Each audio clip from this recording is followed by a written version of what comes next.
Assalomu alaykum. Bugun sizlarga katta oilalarga mo'ljallangan barakali 1 litr shirinlik o'rgataman. Uning uchun bizga qatig'imizga chayin sodani solamiz. Ketidan уксусni solib o'ldirib olamiz. Aralashtirib chetga olib qo'yamiz. Kattaroq idishimizga 4 tuxumimizni, shakarimizni solib yaxshilab pinchikda aralashtirib olamiz. Mana tuxum bilan shakarni yaxshilab aralashtirib oldik. Endi bunga o'simlik yog'imizni solamiz. Hamma mahsulotlarni vinchak yordamida aralashtiramiz. Mikser kerak bo'lmaydi. Aralashtirib oldik. Endi qatiqli massamizni solib olamiz. Yaxshilab aralashtirib olamiz. Endi razrahitl kakao unimizni ketma-ketlikda elakdan o'tkazib solib olamiz. Unimizni elab-elab solamiz. Elab oldik. Endi yaxshilab aralashtirib olamiz.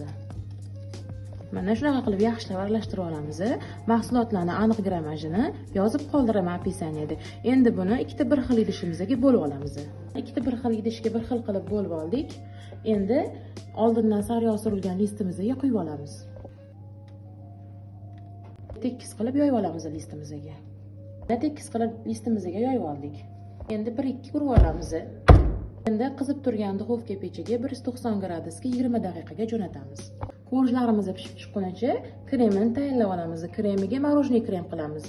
500 gram qaymoqni mikser qozonchasiga solamiz. Qaymog'imizni soldik. Endi shakarimizni solamiz. 200 gram shakar. 1 choy qoshiq vanilin solamiz. Endi yaxshilab aralashtirib olamiz. Shakarlari yaxshi erishi uchun 15 daqiqaga morozilkaga qo'yib qo'yamiz.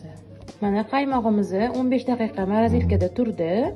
Endi buni mikserlab olamiz. Terimizni yoqamiz. Birinchi past оборотda 5 daqiqa past оборотda aylantirib, keyin tezlashtiramiz. Endi mikserimizdan оборотimizni tezlashtiramiz. Gul tushgunicha mikser qilamiz. Mana quyildi, endi o'chiramiz. Holatga keldi. Mana quyuq qattiq bo'lganida mikseri vinchak qismidan ham tushmayapti.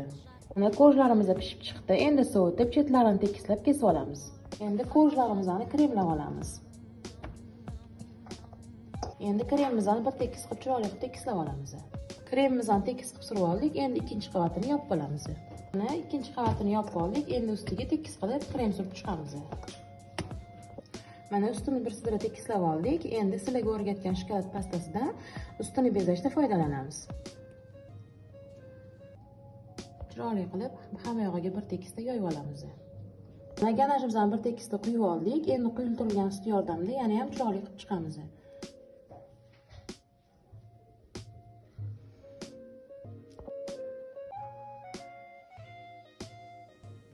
Mana pirojnimiz tayyor bo'ldi. Sizlar ham albatta tayyorlab issiqqina choylar bilan iste'mol qilinglar. Videoim manfaatli bo'lgan bo'lsa, yurakchani qizartirib qo'yinglar. Ketgan vaqtingizga rozi bo'linglar.